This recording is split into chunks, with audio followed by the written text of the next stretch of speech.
everybody, and welcome to our premiere episode of Noon Hour Out of the Box. We are so excited and appreciate all of you being here.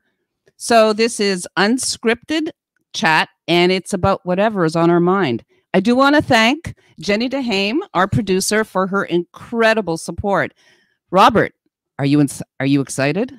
I'm excited. Excited is not the word. I'm excited by the fact that we have our amazing friend and producer, Jenny, who's going to be taking care of all of the stuff going on with the show. That in itself is exciting, but I'm also honored and excited to be working with my good friend, Esther.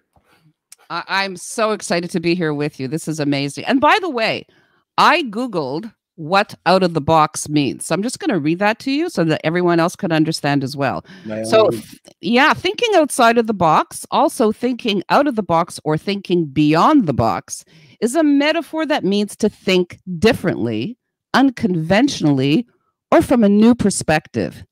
This is a phrase that often refers to novel or creative thinking. Robert, I know before the show, you were telling me that there's something on your mind, and I want you to tell us about it. What's on my mind? Yeah. Esther, I've been trying to figure this out for years. Why in God's name do women have mammoth-sized purses? I mean, they're huge. What do you have to put in there? Can you be like normal? Why do you have oversized purses? Can someone answer that, please? Listen, my purse is always large, and I have a lot of items that I carry with me. So, and it's all in the what if scenario. For instance, I have my pharmaceuticals. There's my Tylenol. There's my ibuprofens. I have antacids. I have, given the situation that we're in, I have various different masks. I have my KN95. I have my 3-ply. I have my fabric. I have my hand sanitizers. And then there's the cosmetics. I have different cosmetic bags, depending on whether it's for skincare or it's for, my makeup, lipstick, etc. And then, of course, I have all the stuff that I need for my cell phone. I have my wires and, stuff like that. And there's so much more. I see absolutely nothing wrong with having a large bag. Obviously, you have an issue with it. So what's going on with that? I have an issue. Esther, I'm still traumatized. I'm not sure I want to travel again. What do you mean?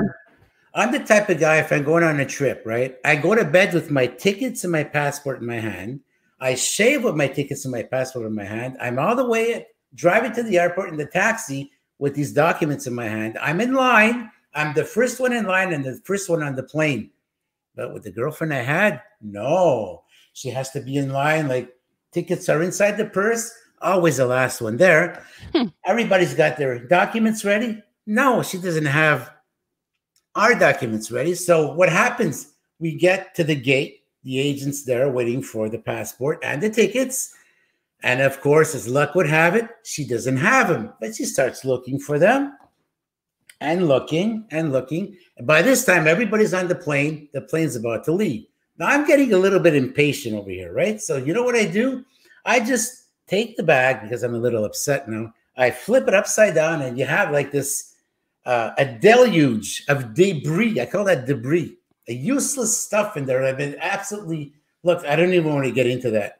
And then I hear a buzzing sound as if there's a bee in there. Oh my God. Is there a beehive or what? Wouldn't you know it? Out of the debris, out of the buzzing and all that, I got this funny looking lipstick. And it's like, I pick it up in my hand and it's shaking. What the hell is this? Robert, I don't think that's a lipstick. I think that's something else that is probably for another podcast. Well, anyways, I can tell you one thing. It smelled funny, but that's besides the point. Oh my God. So, I could just imagine trying to put on the lipstick with that thing over there, like you're smothering your face, going in your nostrils and your eyes and all that. I mean, what? Anyways, look, I don't know. It's for another podcast anyway. So with all the contents, empty it out, still can't find the tickets. And then wouldn't you know it, I see a slit inside the liner trying to get the tickets. And you know what? No, I can see the pilots are getting impatient. Everybody's impatient. I said, you know what? I just lose it, rip open the liner, get the tickets, give them to the boarding agent. She's freaking out. Oh, my Michael Kors purse. I paid it $700 in Vegas. I paid that US. I go, big deal. I paid for it. Like, who cares? Let's get on the plane. We got a vacation to go to. We're getting on the plane. They don't want to let us on the plane. You know what happened? We had to put that purse inside the luggage compartment, and they charge us extra. What a way to start off a vacation. And you know what? You'd think she would close the zipper, right? No. 39,000 feet, all the turbulence, all the movement there. Purse is not even closed to top it all off. You know what? What a way to start a vacation. So you're asking me why I have a problem with purses, oversized purses? There you go. So do you have a solution to that? What do you suggest? My suggestion is very simple. You know what? I can take 6 items out of that purse right now, and all of a sudden you're going to have a lot of room. Look, give you an example. Cut your hair short. That's ridiculous. Never. Esther, you don't need that round brush. You don't need the flat brush. There's no more mousse you got to carry, no more gel, no more hairspray, no more hair dryer. 6 items gone. How much room is in the purse? Wallets? What do you need 3 wallets for? All you need is your credit card, your debit card, driver's license, and Medicare card, and you put that inside your pocket. You don't need a purse. That's ridiculous. Not only do I have my regular wallet, I have my wallet for my points cards as well, and for business cards. So that's absolutely impossible. And let's not forget the portable rain jacket that I have just in case. Like I said, it's the just in case scenario, and I don't think I'm alone in that.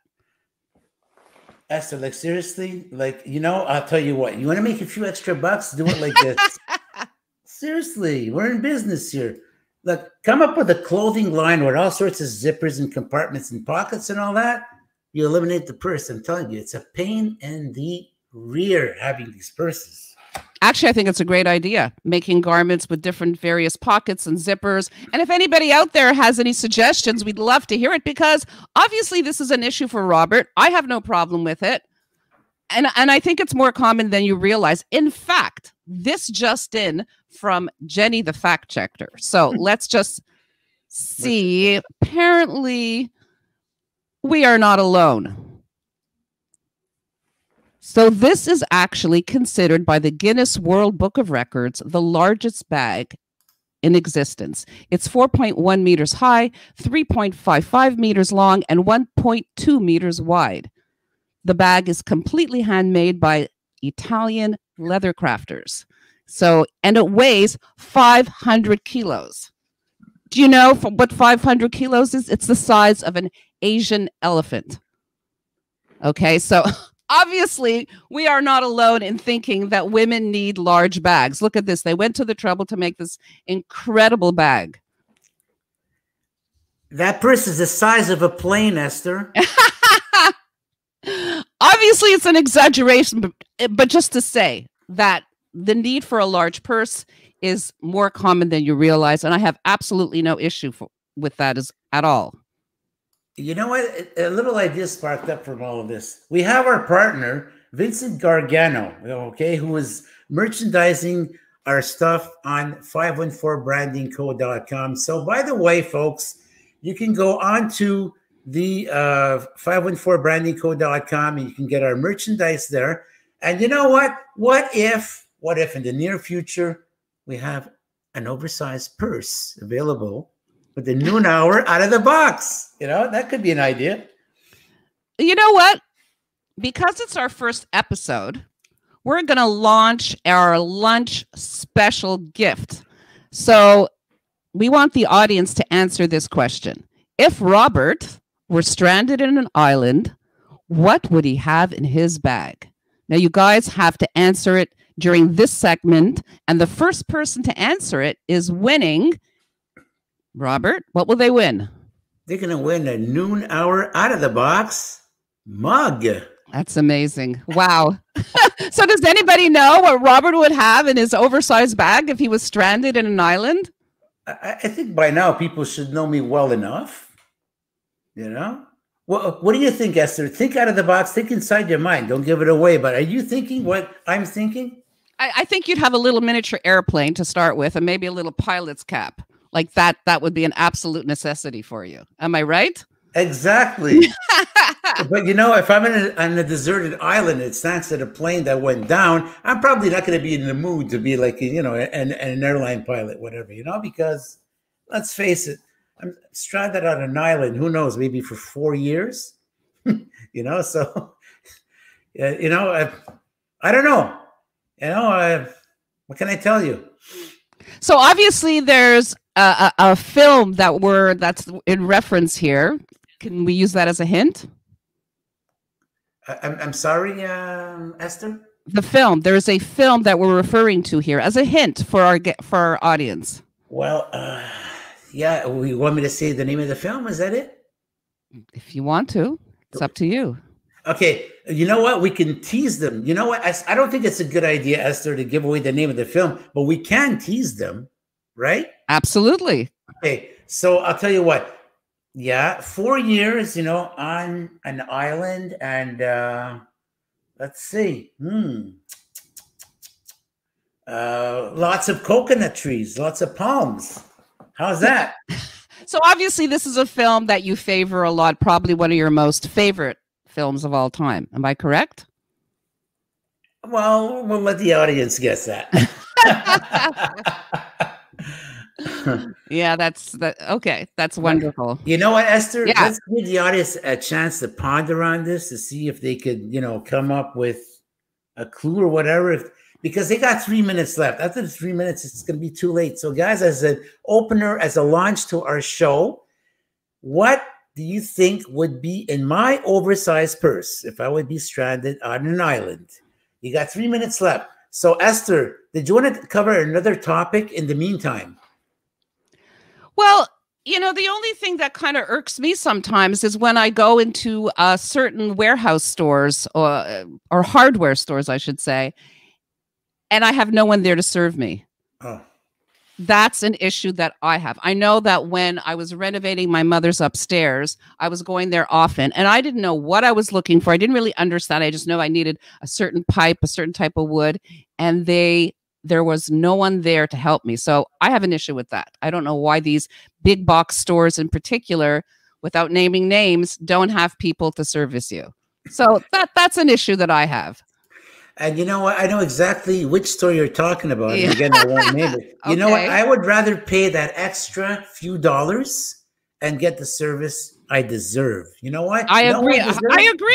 I agree. Why? So why can't they? I understand that being a big box store actually, you know, includes having a more discounted price, but that shouldn't stop them from having more people available. Especially, you know, someone like myself who's not that well versed in these type of items. I need help. If there's a certain screw that I need or a certain type of wood, I'm really not that familiar with it, and I do need the help. And they're just not to be found at all. So yeah, that's an issue. Well, you know, I find it unfair in a sense because what these stores are telling you, well, you know, I go to one of these other stores where they do have service, get the service there, waste the guy's time for an hour, right? And then when you have all the information, then you come to us and come and buy. I think that's unfair practice. Yeah, I agree. You know?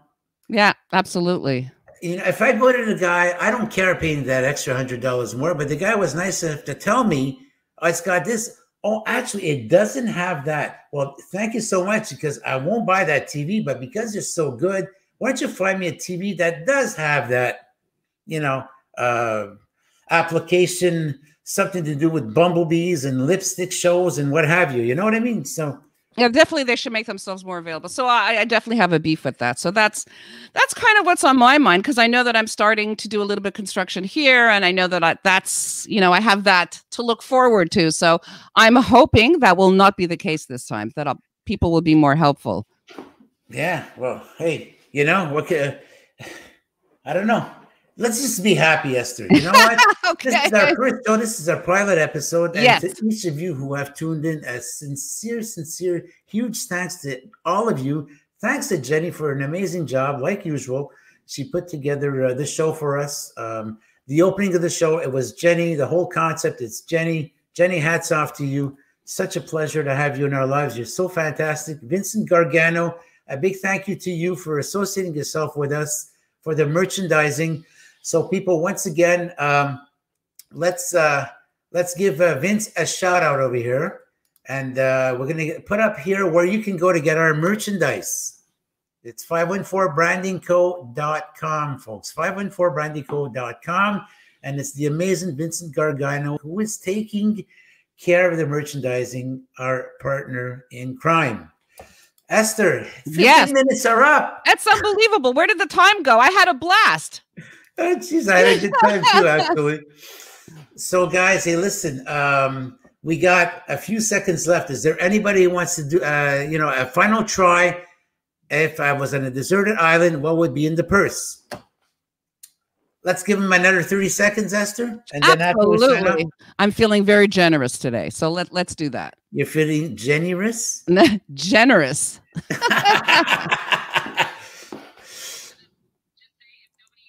Yeah.